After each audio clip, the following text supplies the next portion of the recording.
अस्सलाम वालेकुम एवरीवन।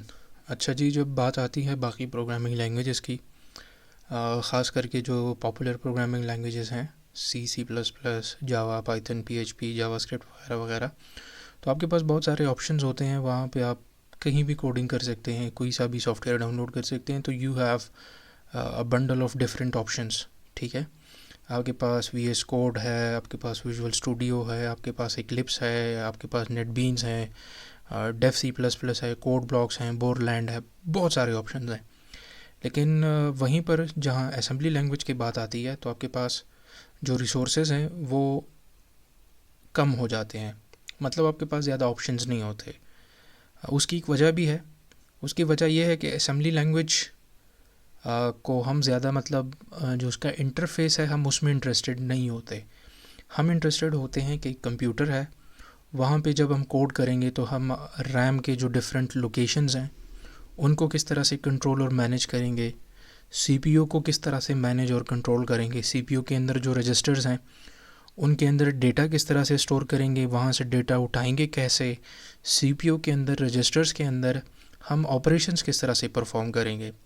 तो असेंबली लैंग्वेज एक बहुत लो लेवल, बहुत डिटेल्ड अप्रोच है। मैं अक्सर स्टूडेंट्स को कहता हूँ कि ये कंप्यूटर का ऑपरेशन है। जब आप असेंबली लैंग्वेज सीखते हैं तो ये ठीक इसी तरह से है जैसे ही आप किसी का सर खोल लेते हैं और उसका ऑपरेशन करते हैं कि कौन सा नर्व कहाँ पे जॉइन हुआ हुआ है और कौन सा नर्व कौन सा ऑपरेशन परफॉर्म कर रहा है, एट्सेट्रा एट्सेट्रा। तो जैसे ही आप असेंबली लैंग्वेज के अंदर घुस जाते हैं तो आपको बहुत सारी चीज़ें समझ में आना स्टार्ट हो जाती है कि कंप्यूटर किस तरह से काम करता है। यहाँ पे दूसरी जो खूबसूरत बात है वो ये है कि अभी तक आपने सुना होगा कि कंप्यूटर्स हमारे पास जितने हैं, चाहे वो हमारा सेल फ़ोन हो, चाहे वो लैपटॉप हो, कोई दूसरा कंप्यूटर हो, वो सारे के सारे जो है वो बाइनरी नंबर सिस्टम जो ज़ीरो और वन है उसके ऊपर काम करते हैं। तो अभी तक ये हमने अपनी आंखों से नहीं देखा, अभी तक हमने एक्सपीरियंस नहीं किया कि ये ज़ीरो और वन क्या ये वाकई में है या किसी ने हमें कोई स्टोरी पढ़ाई है। तो जी हाँ, ये हकीकत है। और जैसे ही हम असेंबली लैंग्वेज स्टार्ट करेंगे, थोड़ा सा आगे जाएंगे, तो मैं आपको दिखा दूंगा प्रैक्टिकली कि आप जो कमांड लिखते हैं वो किस तरह से बाइनरी में कन्वर्ट होते हैं, और जब वो आपको वापस से दिखाई जाते हैं तो कैसे वापस उसी बाइनरी से आपके लैंग्वेज के अंदर वो कन्वर्ट हो जाते हैं। तो ये सारा सब कुछ हम सीखेंगे बहुत ही डिटेल में। और असेंबली लैंग्वेज का कोर्स जब एक बिगिनर यहाँ पे आता है तो उसको बहुत ज़्यादा टफ़ लगता है, क्योंकि अगर आपने पाइथन सीखी है तो वो बहुत इजी है। आप थोड़ा सा नीचे डिटेल में आते हैं जावा, तो वो उससे थोड़ी सी मुश्किल है। आप जावा से भी नीचे आते हैं सी प्लस प्लस पे, वो उससे मुश्किल है। ऐसे ही करते करते जब आप नीचे आते जाते हैं तो आपको लगता है कि चीज़ें मुश्किल होना स्टार्ट हो गई है।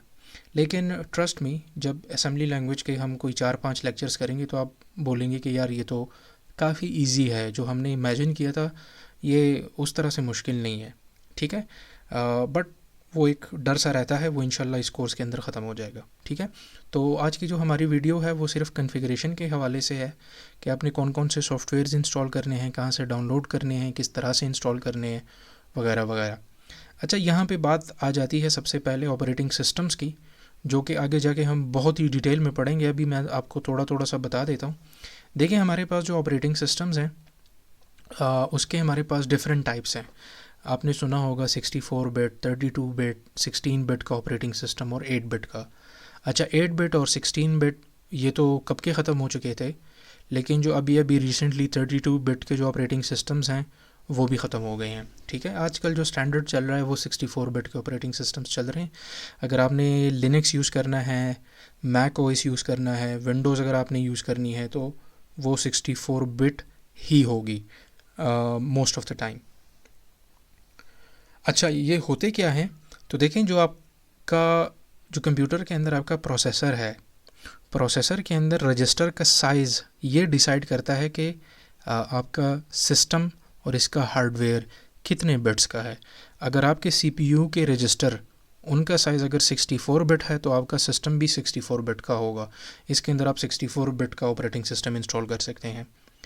अगर आपका कंप्यूटर 16 बिट के रजिस्टर्स हैं सीपीयू के अंदर, तो आपका जो कंप्यूटर है वो पुराना है, पेंटियम 1, पेंटियम 2, 3 एंड 4, उस ज़माने का है, तो उसके अंदर आप 16 बिट का ऑपरेटिंग सिस्टम इंस्टॉल कर सकते हैं, जो कि विंडोज़ 95, विंडोज़ 98 और मेरे ख्याल से विंडो एक्सपी के अराउंड वो ज़माना था। ठीक है, उससे जब हम पीछे जाते हैं तो हमारे पास दुनिया का सबसे पहला ऑपरेटिंग सिस्टम जिसके हार्डवेयर का साइज़ 8 बिट था, 8 बिट का ऑपरेटिंग सिस्टम, वो वाला डोमेन जो है, वो वाला सर्कल, वो वाला ग्रुप आ जाता है जहाँ पे हार्डवेयर भी 8 बिट्स का और जो हमारे पास ऑपरेटिंग सिस्टम्स हैं वो भी 8 बिट्स के। तो हमने स्टार्ट बहुत सिंपल से लेना है, तो हम वहाँ पे चले जाएंगे। अब मसला ये है कि अगर मैं 8 बिट्स का ऑपरेटिंग सिस्टम उठाऊं और अपने इस लैपटॉप में इंस्टॉल करूं तो यहाँ पे वो इंस्टॉल नहीं होगा। रीज़न मैंने बता दिया, क्योंकि हमारे जो लैपटॉप्स हैं मोस्ट ऑफ़ द टाइम ये 64 बिट्स के होते हैं। अगर बहुत ही पुराना हुआ तो 32 बिट का होगा, उससे कम बहुत मुश्किल है। ठीक है, तो 8 बिट का जो सॉफ्टवेयर है वो इसमें इंस्टॉल ही नहीं हो सकता, पहली चीज़। दूसरी चीज़, अब इसको टैकल किस तरह से करेंगे? तो देखिए, हमारे पास डिफरेंट एमुलेटर्स आते हैं ना। What is an emulator? तो मैं डिटेल में नहीं जाऊंगा। एमुलेटर बस आप ऐसा समझ लें कि ये एक सॉफ्टवेयर है जिसके अंदर हम कोई दूसरा सॉफ्टवेयर रन करते हैं। ठीक है, तो it's kind of a rapper software. तो हमारे पास एक सॉफ्टवेयर है डॉस बॉक्स, जिसको हम इंस्टॉल करेंगे तो ये ऐसा लगेगा कि ये एक नया कंप्यूटर है मेरे पास। ठीक है, और मैं आपको एक और बात बताऊं कि जो हमारे पास पुराने 8 बिट के ऑपरेटिंग सिस्टम थे वो सारे ब्लैक स्क्रीन वाले थे। ठीक है, अगर मैं आपको यहाँ पे टर्मिनल ओपन करके दिखाऊं तो वो इसी तरह से थे। अगर मैंने कुछ करना है तो मैं कमांड्स के थ्रू ही करूँगा। फॉर एग्जांपल, मैंने डेस्कटॉप के अंदर जाना है वगैरह वगैरह, मैंने इसको क्लियर करना है, एग्जिट करना है, तो मैं इसे कमांड से सब कुछ करूँगा। If I am inside this DOS box 8 bit operating system. तो चलिए मैं आपको इसको इंस्टॉल करके दिखाता हूँ, डाउनलोड करके दिखाता हूँ। उसके बाद मैं आपको थोड़ा बहुत सिखाता हूँ कि इसको आपने इसके साथ फेमिलियर किस तरह से होना है। डरना बिल्कुल नहीं है, बहुत से आसान कमांड्स हैं, 3 4 5 कमांड्स हैं जिसके अराउंड सारा असेंबली का कोर्स वो डिज़ाइंड है और वो आप बहुत बहुत आसानी से कर पाएंगे। ठीक है, तो चलें, सबसे पहले हम इंस्टॉल करेंगे डॉस बॉक्स। डॉस बॉक्स आप ऐसा समझ लें कि ये वो ऑपरेटिंग सिस्टम है, ये वो विंडोज़ हैं जिसके ऊपर हम काम करेंगे, जिसके ऊपर हम असेंबली का कोड लिखेंगे, उसको कंपाइल करेंगे या असेंबल करेंगे और उसको जो है वो डिबग करेंगे या रन करेंगे। ठीक है, ये 3 4 स्टेप्स हैं। तो डॉस बॉक्स को इंस्टॉल करने के लिए आप आएंगे dosbox.com के ऊपर। उसके बाद आपने जाना है डाउनलोड्स, यहाँ पे क्लिक करेंगे। अब इस वाले बटन पे क्लिक करेंगे तो भी डाउनलोड हो जाएगा। अगर आपके पास कोई दूसरा ऑपरेटिंग सिस्टम है, लाइक अगर आप मैक यूज़ कर रहे हैं तो इस पर क्लिक करें, विंडोज़ यूज़ कर रहे हैं तो इस पर क्लिक करें, डिफरेंट डिस्ट्रोज लिनक्स के अगर यूज़ कर रहे हैं, fedora, Debian, free BSD, Gentoo Linux, Solaris वगैरह वगैरह, तो वो यहाँ से डाउनलोड कर सकते हैं। ठीक है, और भी बहुत सारे ऑप्शंस हैं, वो ख़ुद एक्सप्लोर कर लें।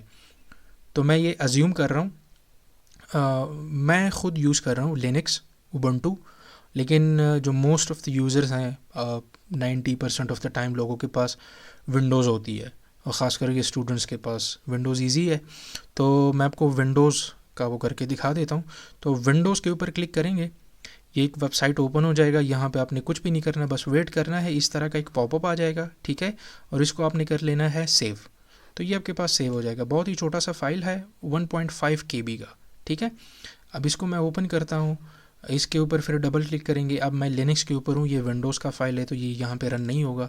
मैं कुछ भी करूँ तो ये कुड नॉट डिस्प्ले, तो ये रन नहीं होगा, ये विंडोज़ का फाइल है। ठीक है, लेकिन अगर आपके पास विंडोज़ है, डबल क्लिक करेंगे, ओपन हो जाएगा, या इंस्टॉल करना होगा तो वो नेक्स्ट नेक्स्ट नेक्स्ट दबा के आप इसको इंस्टॉल कर लें। ठीक है, मेरे पास ऑलरेडी इंस्टॉल्ड है तो मैं आपको दिखा देता हूँ।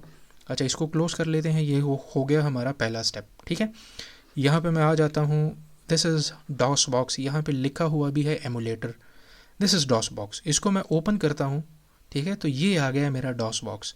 नाउ ये जो है ये एक कंप्लीट ऑपरेटिंग सिस्टम है। जिस तरह से मेरे पास ये लिनक्स या विंडोज़ है, मैं किसी फोल्डर के अंदर जा सकता हूँ। ठीक है, लेट्स से यहाँ पे आ सकता हूँ, मैं बैक जा सकता हूँ, फॉरवर्ड जा सकता हूँ, मैं इसके अंदर कोई नया फाइल बना सकता हूँ। तो ये सारे काम हम यहाँ पर भी करेंगे, इसके अंदर यहाँ पर भी करेंगे, लेकिन यहाँ पर हम कमांड लिख के करेंगे। अब ये कमांड कौन से होंगे, किस तरह से काम करेंगे, ये सब कुछ मैं आपको अभी थोड़ी देर में सिखाता हूँ, ठीक है। इसको अगर मैंने फुल स्क्रीन करना है तो मैं अल्ट एंटर दबाऊँगा, फुल स्क्रीन हो जाएगा। वापस अल्ट एंटर दबाऊँगा, वापस छोटा हो जाएगा। लेकिन जैसे ही आप इसके ऊपर अल्ट एंटर दबाएंगे, ये जो आपका माउस है ये यहाँ पे लॉक हो जाएगा, ये इसके बाहर नहीं जाएगा, ये बाउंड्रीज़ के बाहर, ठीक है। तो यहाँ पे क्या करेंगे, यहाँ पे हम ये करेंगे कंट्रोल F10 2 दफ़ा दबाएंगे तो हमारा जो माउस है वो इससे बाहर आ जाएगा, ठीक है। ये 2 ट्रिक्स हैं जो आपने इसके ऊपर परफॉर्म करने हैं, बाकी यहाँ पे आपको कोई मसला नहीं होगा। अच्छा, यहाँ वो जो बेसिक ऑपरेशंस है जो मैंने आपको बताया है कि इसको हम करेंगे, उसको सीखेंगे। तो सबसे पहले इसके अंदर ये है, अगर मैं ये सारा जो स्क्रीन है इसको अगर मैं क्लियर करना चाहूँ तो मैं यहाँ पे लिखूँगा CL मतलब क्लियर और S का मतलब स्क्रीन। तो जो स्क्रीन है इसको क्लियर करना होगा तो मैं CLS करूँगा, पूरा स्क्रीन क्लियर हो जाएगा। अब यहाँ पे जो Z है इसका क्या मतलब है, तो देखिए विंडोज़ के अंदर आपके पास डिफरेंट ड्राइव्स होते हैं, C drive, D drive, E drive. तो ये उसी तरह का ड्राइव है डॉस बॉक्स के अंदर, या कह सकते हैं कि डॉस ऑपरेटिंग सिस्टम के अंदर, ठीक है। अब ये Z ड्राइव के अंदर बहुत सारे फाइल्स पड़े हैं लेकिन मुझे नज़र नहीं आ रहे।